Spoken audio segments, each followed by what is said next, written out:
मेरा नाम रूबी है। मैं उत्तर प्रदेश की रहने वाली हूँ। हम 3 भाई बहन हैं। मेरे बाबा की कपड़ों की दुकान है।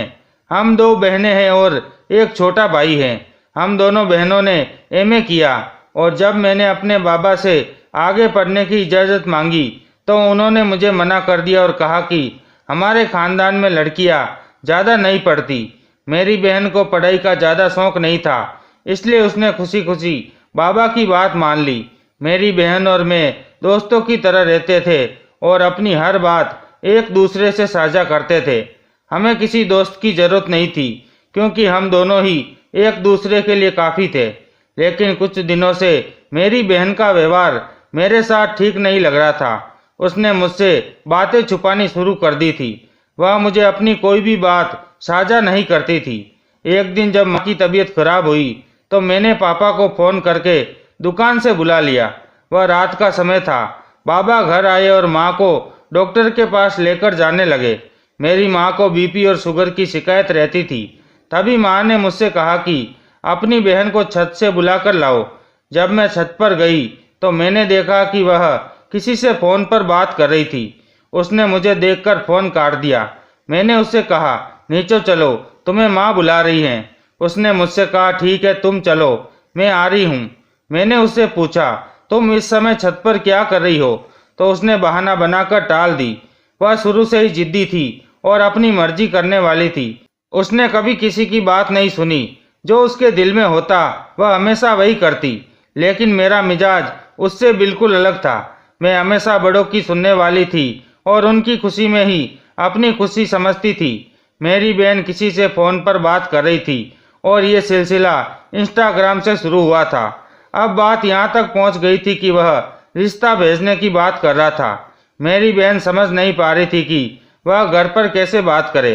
तब उसने मुझे सब कुछ बताया कि वह 2 साल से एक लड़के से बात कर रही है और उससे मोहब्बत करने लगी है। वह लड़का भी उससे मोहब्बत करता है और शादी करना चाहता है। वह घर पर रिश्ता भेजने के लिए भी तैयार है। मेरी बहन ने मुझसे कहा, वह बहुत अच्छा लड़का है, तुम कुछ ऐसा करो जिससे हमारा रिश्ता हो जाए और घर पर किसी को पता भी न चले। तब मैंने उसे कहा, क्या तुम इस बारे में गंभीर हो? क्योंकि तुम तो हमेशा कहती थी कि मोहब्बत फिजूल होती है, कोई किसी से मोहब्बत नहीं करता, सब टाइम पास करते हैं, और आज तुम खुद ऐसी बातें कर रही हो, मुझे यकीन नहीं हो रहा है। तब उसने कहा, तुम मेरी मदद करोगी या नहीं? मैंने हंसकर कहा, हाँ बाबा, मैं तुम्हारी मदद जरूर करूँगी। अगले दिन मैंने अपनी माँ को बताया कि मेरी दोस्त की एक आंटी अपने बेटे के लिए रिश्ता देख रही है। अगर आप कहे तो मैं सबा के लिए उससे बात करूं। माँ ने कहा, ठीक है, वैसे भी हमें सबा के लिए रिश्ता तो देखना ही है, तो मुझसे बात कर लो। सबा ये सुनकर बहुत खुश हुई। कुछ दिन बाद अयान हमारे घर रिश्ता लेकर आ गया। वह अपनी माँ और बहन के साथ आया था। देखने में वह बहुत हैंडसम और अच्छे परिवार से था। माँ बाबा को तो रिश्ता पसंद आ गया, लेकिन बाबा ने कहा, एक बार हम उसके घर जाकर उसकी पारिवारिक स्थिति और कारोबार देख आएंगे। आजकल बहुत धोखाधड़ी चल रही है। लेकिन एक बात जो बाबा को अच्छी नहीं लगी वह ये थी कि सारे सवालों के जवाब सिर्फ माँ ही दे रही थी। बाबा जो भी पूछ रहे थे उसका जवाब सिर्फ माँ ही देती।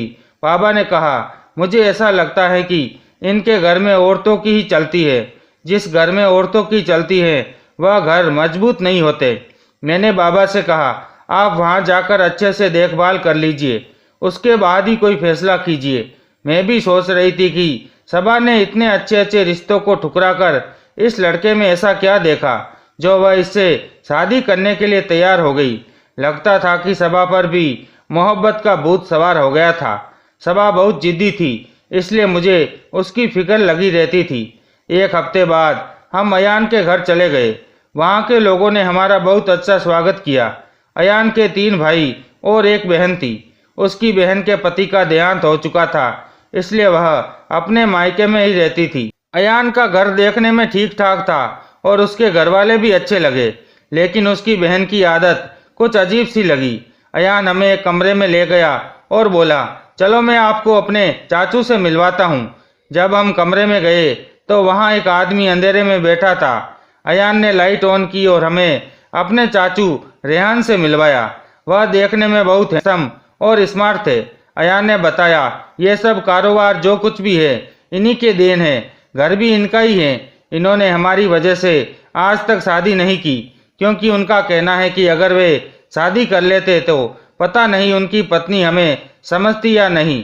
चाचू को हमारी बहुत फिक्र रहती है। मैंने उनसे हेलो कहा और माँ ने उनसे बातचीत शुरू कर दी। वह देखने में अयान की ही उम्र के लग रहे थे। उन्होंने खुद को बहुत अच्छे से मेंटेन कर रखा था। फिर हम नीचे आए और सबसे बातें करने लगे।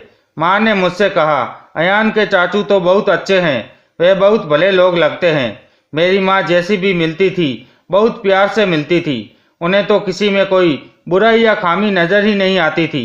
वह दुनिया को अपनी तरह मोहब्बत करने वाला समझती थी। जब हम घर वापस आए तो सबने यही कहा कि रिश्ता बहुत अच्छा है, हमें आगे बढ़ना चाहिए। सबा यह सुनकर बहुत खुश हुई। बाबा ने 2 हफ्ते बाद मंगनी तय कर दी।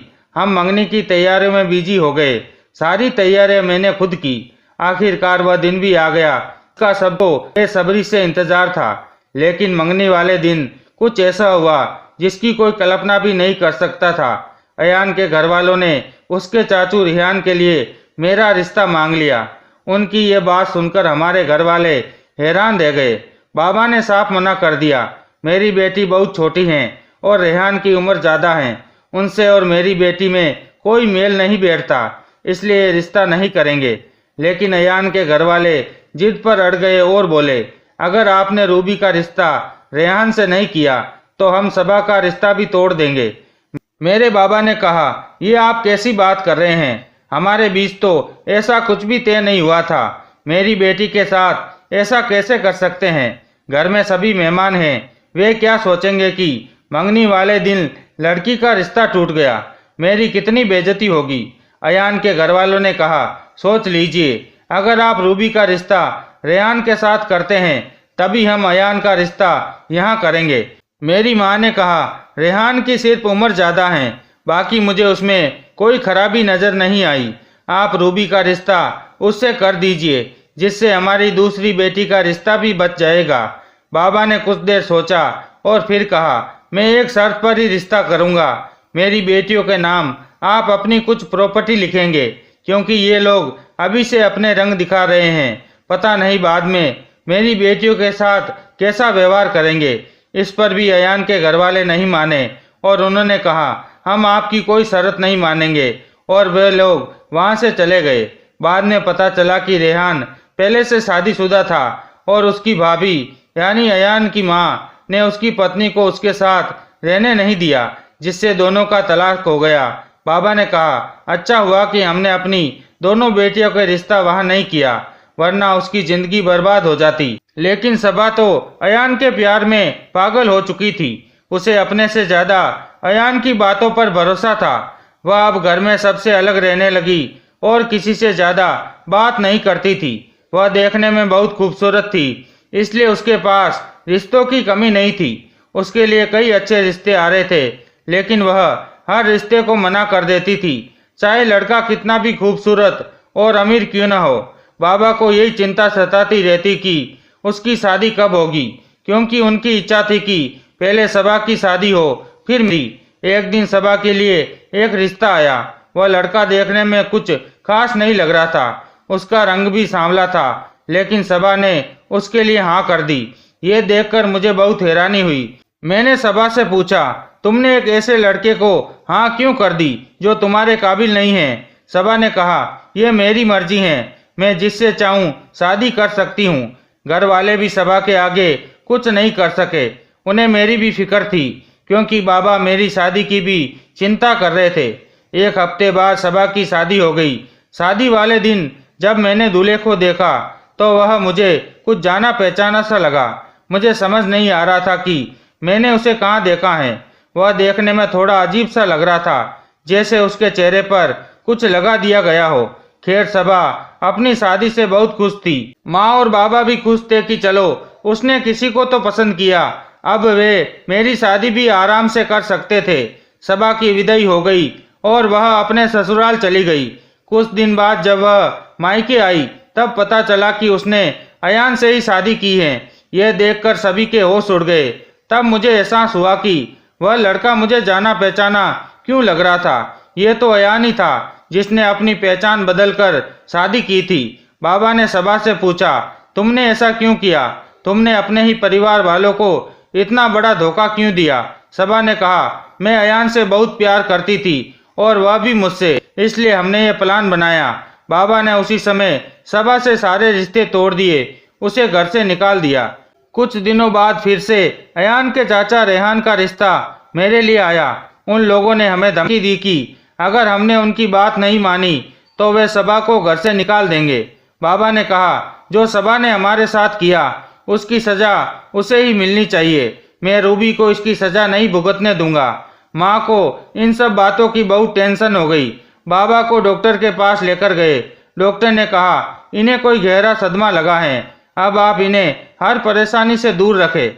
अयान बराबर बाबा को धमकी दिए जा रहा था। उसने कहा, मेरे चाचू की पहले शादी हुई थी, लेकिन अब उनकी पत्नी का उनसे कोई संपर्क नहीं है। आप रूबी की शादी चाचू से कर दीजिए, वह बहुत खुश रहेगी, वरना मैं आपकी दूसरी बेटी को भी आपके पास छोड़कर चला जाऊंगा। बाबा ने मजबूरी में उनकी बात मान ली और मेरी शादी रेहान से कर दी। रेहान और मेरी शादी हो गई, लेकिन वह मुझसे बात भी नहीं करते थे। हम एक ही छत के नीचे अजनबियों की तरह रहते थे। कुछ समय बाद पता चला कि अयान ने किसी और लड़की से शादी कर ली। रेहान और अयान के बीच बहुत लड़ाई हुई। रेहान ने अयान से कहा, तुम तो सबा से बहुत मोहब्बत करते थे, उसके लिए तुमने क्या क्या नहीं किया। अब तुमने किसी और से शादी कर ली, सबा का क्या होगा? तुमने हमारे खानदान की इज्जत मिट्टी में मिला दी। कम से कम अपनी पत्नी की मोहब्बत का तो ख्याल कर लेते। अयान ने कहा, अब मैं यहाँ नहीं रहूँगा, मैं अपनी दूसरी पत्नी के साथ ही रहूँगा। रेहान ने कहा, तुम कम से कम सबा को तलाक तो दे दो ताकि वह अपनी जिंदगी में आगे बढ़ सके। लेकिन अयान ने किसी की एक न सुनी और घर छोड़कर चला गया। यह सब कुछ देखकर सबा बेहोश हो गई। मैं उसे उसके कमरे में ले गई। अब मैं उसके साथ ही रहती थी, लेकिन सबा बिल्कुल बदल गई थी। वह गुमसुम सी रहती थी, किसी से भी बात नहीं करती थी। ऐसा लग रहा था जैसे सबा की जिंदगी में अब कुछ बचा ही नहीं है। अयान की माँ की भी तबीयत खराब रहने लगी थी। अयान को गए साल भर हो गया था, लेकिन उसका कोई पता नहीं था। न ही उसने कभी फोन किया और न ही अपनी माँ और बहन से मिलने आया। रेहान ने सबा को बहुत समझाया, तुम्हें फिक्र करने की जरूरत नहीं है, घर छोड़कर गया है, जब अब उसका दिल करेगा वह खुद ही वापस आ जाएगा। एक दिन जब मैं अपने मायके जा रही थी तो रास्ते में मैंने अयान को देखा। मैंने उसका पीछा किया और उसके घर का पता लगा लिया। शाम को जब मैं घर वापस आई तो मैंने सबा को बताया, अयान इसी शहर में अपनी पत्नी के साथ रह रहा है। वह लड़की दिखने में अच्छी है, लेकिन तुमसे ज्यादा खूबसूरत नहीं है। वह सिर्फ अयान के पैसों की वजह से उसके साथ रह रही है। सबा मुझे गले लगाकर रोने लगी और कहने लगी, मैं सोच भी नहीं सकती थी कि अयान मेरे साथ इतना बड़ा धोखा करेगा। काश मैंने अपने माँ बाप को उसके लिए धोखा न दिया होता। मेरी वजह से तुम भी इस जहन्नुम में आकर फंस गई। मुझे इसी की सजा मिल रही है, लेकिन अब हमारे हाथ में कुछ नहीं था। जो होना था वह हो चुका था। एक दिन जब मैं घर का काम कर रही थी, तभी हमारी गली में एम्बुलेंस की आवाज आई। मेरा दिल जोर से धड़कने लगा कि न जाने किसके घर पर एम्बुलेंस आई है। इतने में किसी ने हमारे घर का दरवाजा खटखटाया। दरवाजा खोलते ही पता चला कि एम्बुलेंस हमारे घर ही आई थी। उसमें आए लोगों ने बताया कि अयान का एक्सीडेंट हो गया है और वह हम सबको छोड़कर जा चुका है। यह सुनकर अयान की माँ जोर जोर से रोने लगी। सबा तो जैसे पत्थर बन गई थी। घर में सभी की हालत बहुत खराब थी।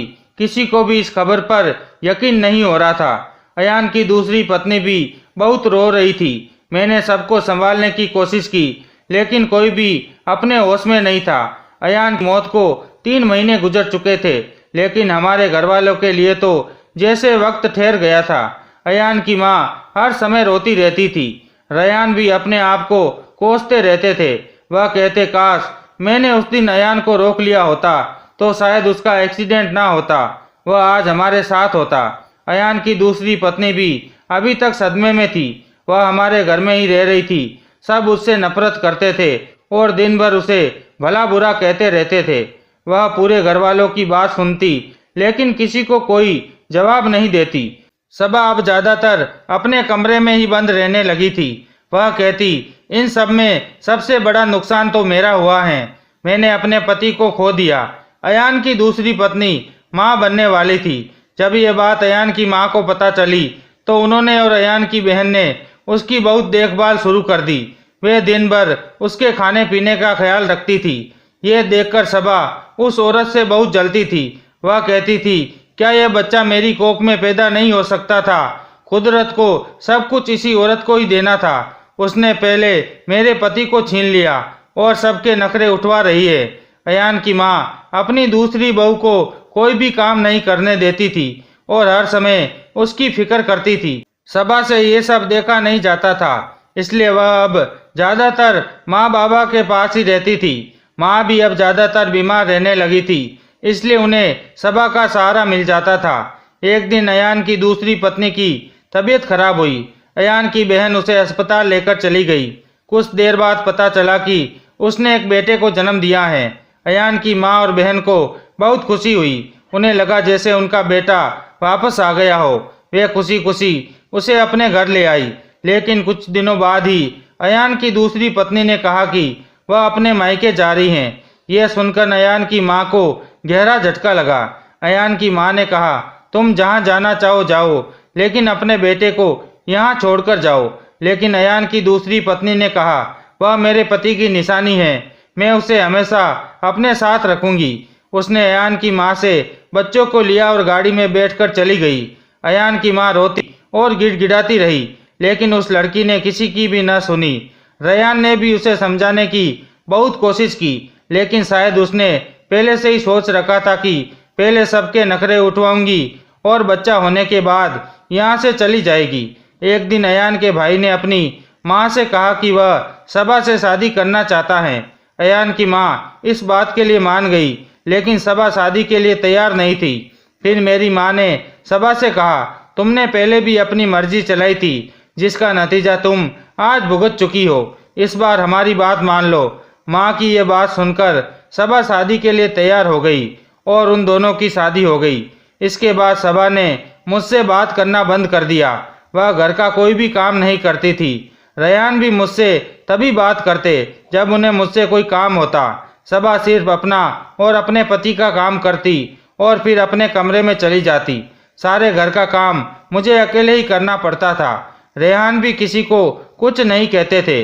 मुझे समझ नहीं आ रहा था कि अब रेहान मुझे पसंद नहीं करते तो उन्होंने मुझसे शादी क्यों की। अगर उन्हें घर में काम करने वाली ही चाहिए थी तो वे किसी नौकरानी को रख लेते। फिर मुझसे शादी करने का क्या मकसद था? इन्हीं उलझनों के बीच मुझे पता चला कि मैं प्रेग्नेंट हूँ।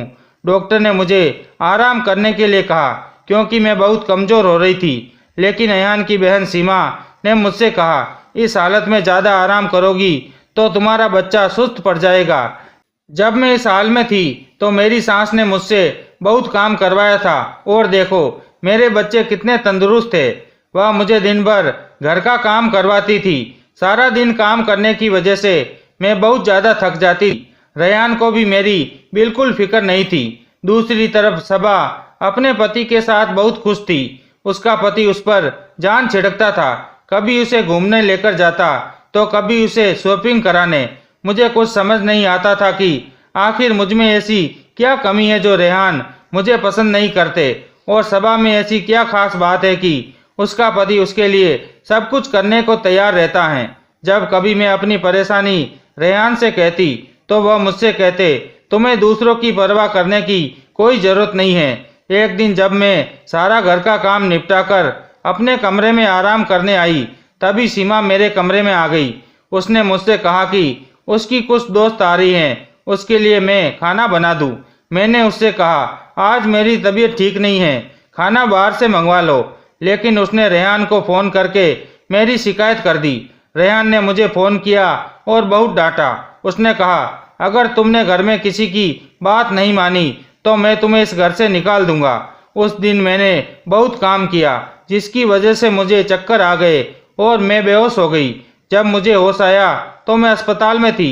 डॉक्टर ने मुझे बताया कि मेरा मिसकैरेज हो गया है। यह सुनते ही मेरी आखिरी उम्मीद भी टूट गई। मुझे लगा था कि शायद बच्चा होने के बाद रेहान मुझसे ठीक से पेश आएंगे, लेकिन अब तो वह सहारा भी नहीं रहा। मेरी आंखों से आंसू थमने का नाम नहीं ले रहे थे। जब माँ बाबा को इस बात का पता चला तो वे मुझसे मिलने आए।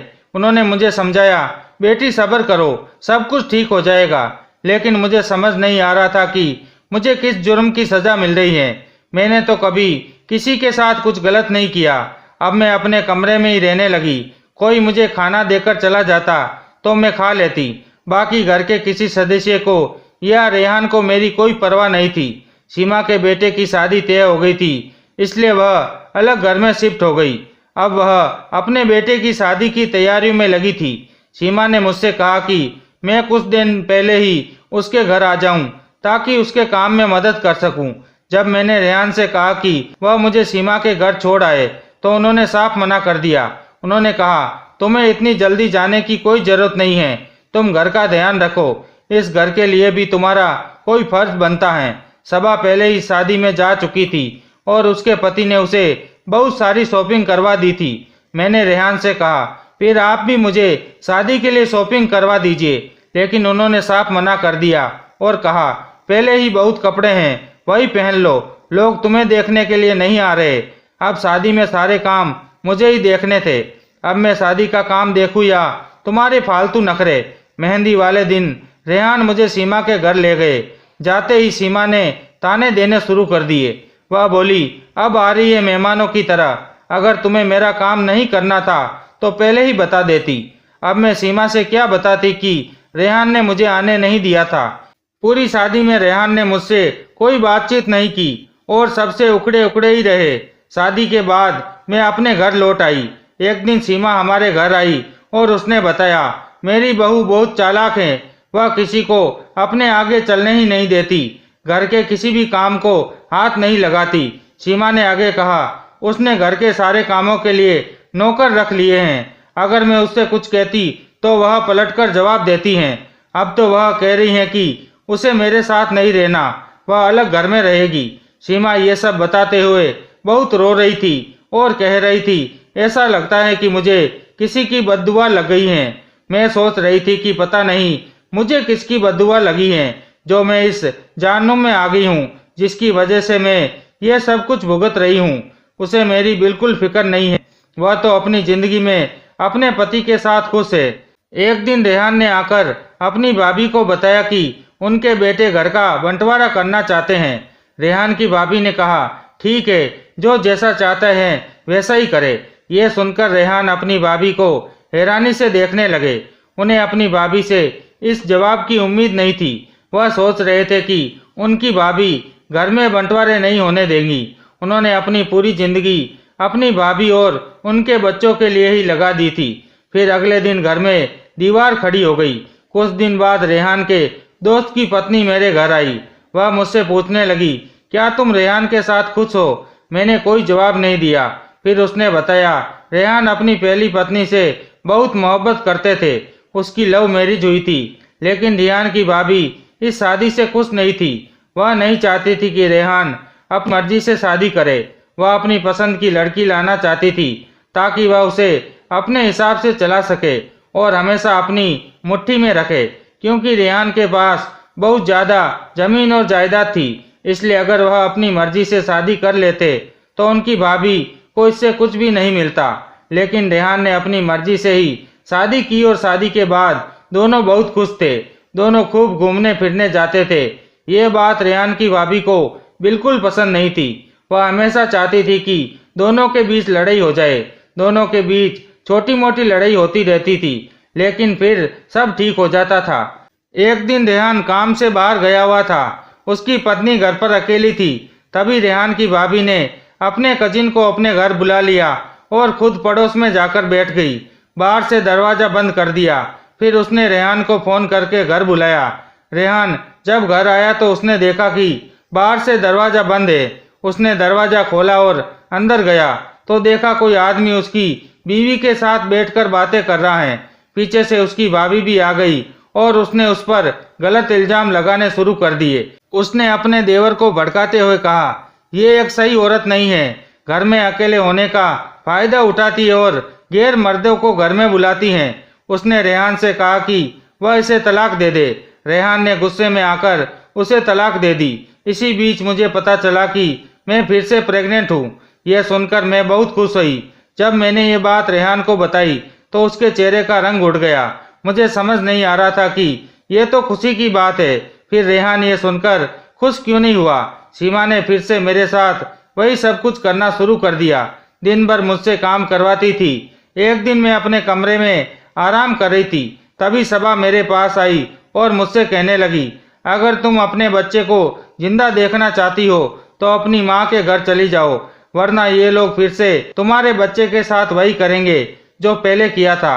मैं बहुत डर गई और मैंने वही किया जो सबा ने कहा। मैंने अपनी माँ को फोन किया और उनसे कहा कि मुझे लेने आ जाए। अगले दिन माँ मुझे लेने आ गई और मैं उसके साथ मायके चली गई। रेहान ने मुझे फोन करके वापस बुलाने की कोशिश की, लेकिन मैंने उसकी बात नहीं मानी और अपनी माँ के घर पर ही रही। अचानक एक दिन मेरी तबीयत बहुत ज़्यादा खराब हो गई। माँ मुझे अस्पताल ले गई। जब मेरी आंखें खुली तो मैंने माँ से पूछा, मेरा बच्चा कैसा है, ठीक तो है ना? माँ ने कहा, तुम फिक्र मत करो, वह बिल्कुल ठीक है। इसके बाद हम घर वापस आ गए। जब रेहान को पता चला कि अब वह बाप बन गया है तो वह मुझसे मिलने के लिए आया। उसने अपने बच्चे को गोद में उठाया और उसे प्यार करने लगा। इसके बाद रेहान मुझे अपने साथ घर ले गया। अब उसका बर्ताव मेरे साथ पहले से बेहतर हो चुका था। सीमा नहीं चाहती थी कि मेरे बच्चे हो, ताकि अगर वह मेरे बच्चे होते तो रेहान की पूरी जायदाद उसे मिलती। उधर सबा भी अब माँ बन चुकी थी और अपने पति के साथ बहुत खुश थी। दोस्तों, उम्मीद करते हैं कि आपको हमारी कहानी पसंद आई होगी। अगर आपको ये कहानी अच्छी लगी तो वीडियो को लाइक करें। अगर आप चैनल पर नए हो तो चैनल को सब्सक्राइब करें और हाँ, नोटिफिकेशन बेल को जरूर दबाएं ताकि अगली अपडेट सबसे पहले आपको मिले।